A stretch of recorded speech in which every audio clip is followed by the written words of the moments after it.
How does a Hollywood legend end up homeless after earning millions and being adored by America? Behind the fame, many beloved stars were secretly battling addiction, financial ruin, and personal tragedy until everything collapsed. In today's video, we'll uncover the shocking true stories of celebrities who lost it all, the heartbreaking moments that changed their lives forever, and the dark side of fame most fans never saw coming. Margot Kidder was one of those rare actresses who seemed to light up the screen effortlessly. For audiences who grew up watching the Superman films of the late 1970s and early 1980s, her portrayal of Lois Lane alongside Christopher Reeve remains unforgettable. She brought sharp wit, confidence, and warmth to the role, creating a Lois Lane who felt intelligent, independent, and far ahead of her time. Her chemistry with Reeve became a defining part of the series and helped make the films enduring classics for an entire generation. Yet behind that vibrant public image, Kidder faced a long and painful personal struggle. She lived for many years with bipolar disorder, a condition that was poorly understood in that era and often surrounded by fear and stigma. At a time when very few celebrities discussed mental health openly, Kidder endured much of her suffering in silence. In 1996, her private difficulties became painfully public after a severe manic episode left her emotionally and financially vulnerable. For a brief period, she was found homeless in Los Angeles, shocking fans who remembered her as one of Hollywood's brightest stars. The incident became a powerful reminder that mental illness can affect anyone regardless of fame or success. Despite those hardships, Kidder rebuilt her life with remarkable honesty and courage. She continued acting in smaller film and television roles while becoming a respected advocate for mental health awareness. When she passed away in 2018 at age 69, she left behind not only a celebrated film legacy, but also an enduring example of resilience and compassion.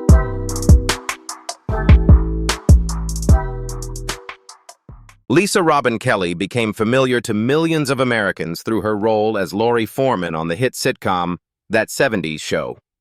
As the sarcastic and unpredictable older sister of Eric Foreman, Kelly brought sharp comedic timing and a lively energy that helped make the series feel authentic and memorable.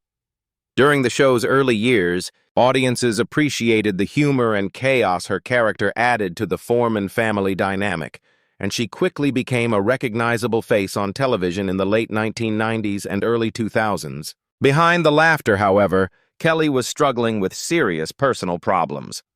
As the popularity of the show increased, she battled growing alcohol addiction and emotional difficulties that slowly began affecting both her health and her professional life. Producers eventually reduced her appearances before replacing the role entirely, a decision that reflected how difficult her situation had become behind the scenes. The years that followed were deeply troubled. Kelly faced multiple arrests, legal disputes, and repeated stays in rehabilitation centers as she attempted to regain control of her life. Each attempt at recovery brought hope to friends and fans, yet the cycle of addiction proved devastatingly difficult to escape. For viewers who remembered her as the witty Lori Foreman, the steady stream of painful headlines was heartbreaking to witness. In August 2013, Kelly died at a rehabilitation facility in California at the age of 43. Authorities later determined the cause was accidental, multiple drug intoxication. Her story remains a tragic reminder that fame and talent cannot always protect someone from addiction, personal trauma, and emotional pain.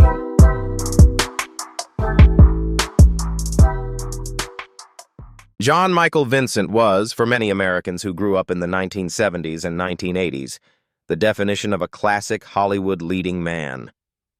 With his rugged blonde looks, quiet intensity, and effortless screen presence, he stood apart from many of the more polished action stars of the era. There was something genuine about Vincent that audiences connected with immediately, and for a time, Hollywood believed he was destined for lasting superstardom. His early work in films such as Big Wednesday and Damnation Alley showed surprising emotional depth beneath his tough exterior. Sharing the screen with John Wayne in The Train Robbers further demonstrated that the industry saw enormous promise in the young actor. But it was the television series Airwolf that made Vincent a familiar face in homes across the country. As Stringfellow Hawk, the brooding helicopter pilot with a mysterious past, he brought both strength and vulnerability to the role, helping the show become a major hit during the mid-1980s. Away from the cameras, however, Vincent battled serious alcohol and drug addiction for many years. Those struggles gradually damaged his reputation, interrupted his career, and contributed to numerous legal and personal problems. Several devastating car accidents left him with lasting injuries, including severe damage to his neck, while his once promising Hollywood career steadily faded from view. In later life, Vincent faced declining health and financial difficulties. A vascular illness eventually led to the amputation of part of his right leg, and he spent much of his final years living quietly outside the spotlight. He died in 2019 at the age of 74, leaving behind both a memorable body of work and a cautionary story about the fragile nature of fame.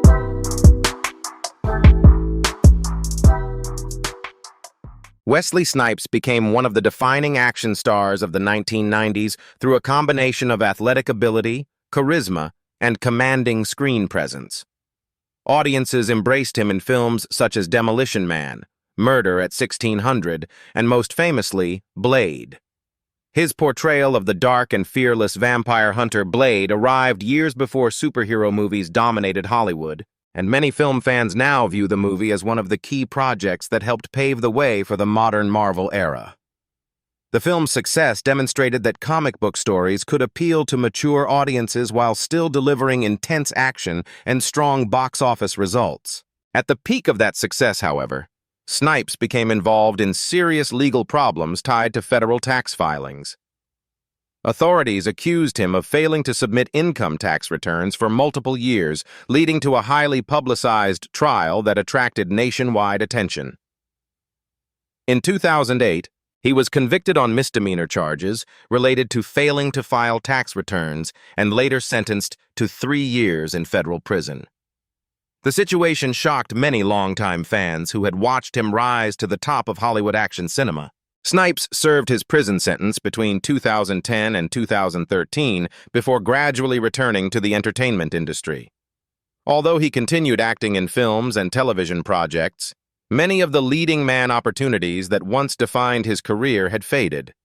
Still, his influence on action and superhero filmmaking remains significant. For audiences who remember his prime years, Wesley Snipes continues to represent a unique era of Hollywood action movies driven by style, intensity, and larger-than-life performances.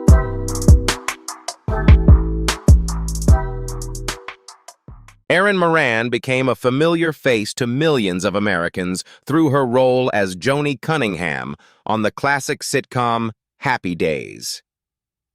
Joining the series in 1974 when she was still a young teenager, Moran grew up on television before the eyes of an entire generation.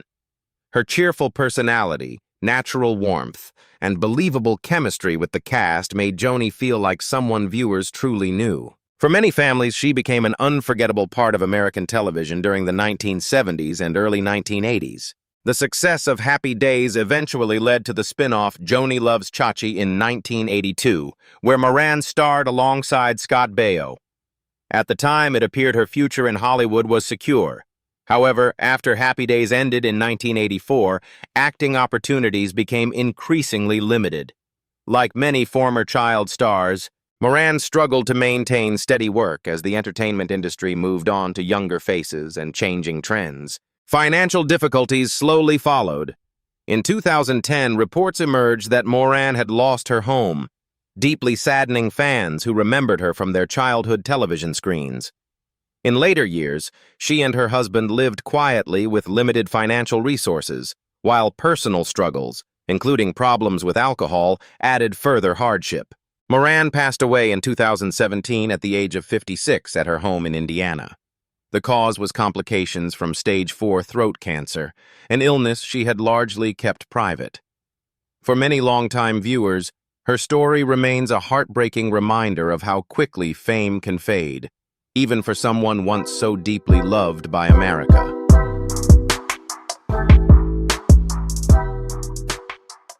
Randy Quaid was once regarded as one of Hollywood's most dependable character actors.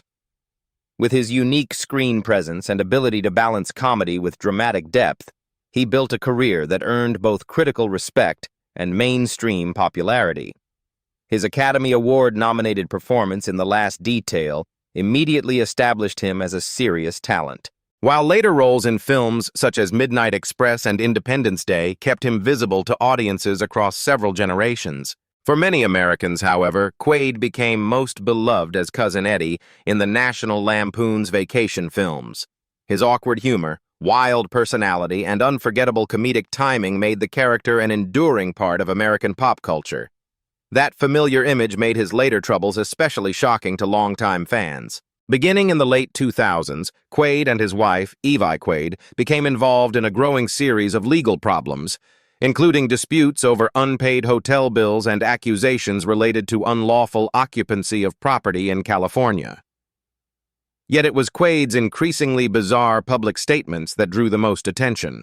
He repeatedly claimed that a secret group he called the Hollywood Star Whackers was targeting celebrities and attempting to destroy him, comments that caused widespread concern about his mental and emotional well-being. In 2010, facing mounting legal issues, the couple sought asylum in Canada, claiming they feared for their safety. Their request was denied, but they remained outside the United States for several years. Quaid's story remains difficult to define, part Hollywood downfall, part personal crisis, and part mystery. For many who admired his talent, it remains one of the entertainment industry's most unsettling and tragic transformations.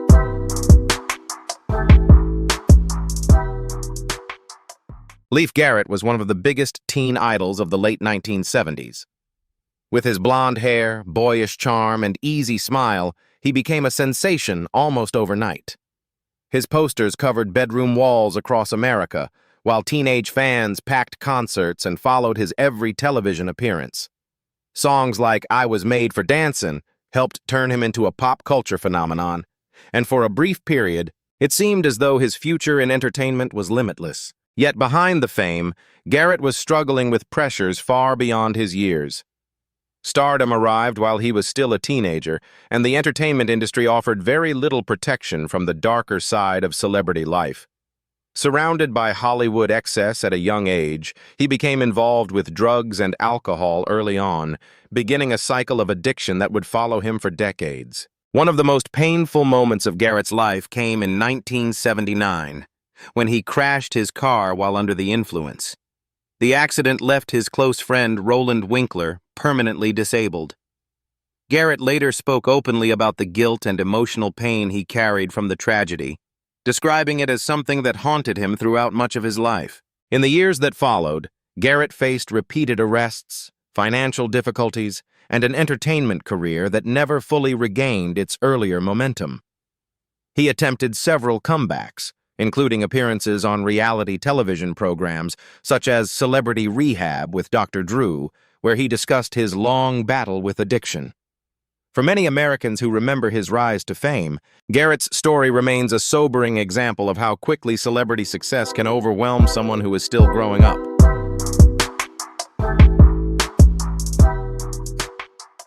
John Drew Barrymore was born into one of the most famous acting dynasties in American entertainment history. The Barrymore name had long been associated with extraordinary talent on both stage and screen, and as the son of legendary actor John Barrymore, expectations surrounding him were enormous from the very beginning. To many in Hollywood, he represented the next chapter of a celebrated family legacy that stretched back generations. During the 1950s and 1960s, Barrymore appeared in numerous films and television productions, showing flashes of genuine talent and charisma. Industry insiders often believed he possessed the natural ability to become a major star in his own right. Yet living under the shadow of his famous father created pressures that seemed difficult for him to escape. Comparisons followed him constantly, and over time those expectations appeared to weigh heavily on both his personal and professional life. As the years passed, struggles with alcohol and drug addiction increasingly damaged his career. His reputation for unpredictable behavior and missed commitments made studios reluctant to cast him, and many opportunities gradually disappeared. The instability in his professional life was reflected in his personal relationships as well, particularly with his daughter, Drew Barrymore. For much of her childhood, he remained distant and largely absent while she eventually built a successful Hollywood career of her own. In his later years, declining health from prostate cancer brought a quieter period of reflection, and father and daughter were reportedly able to reconcile before his death in 2004 at age 72. His story remains a poignant reminder that even a legendary family name cannot protect someone from personal struggles, addiction, or lost opportunities.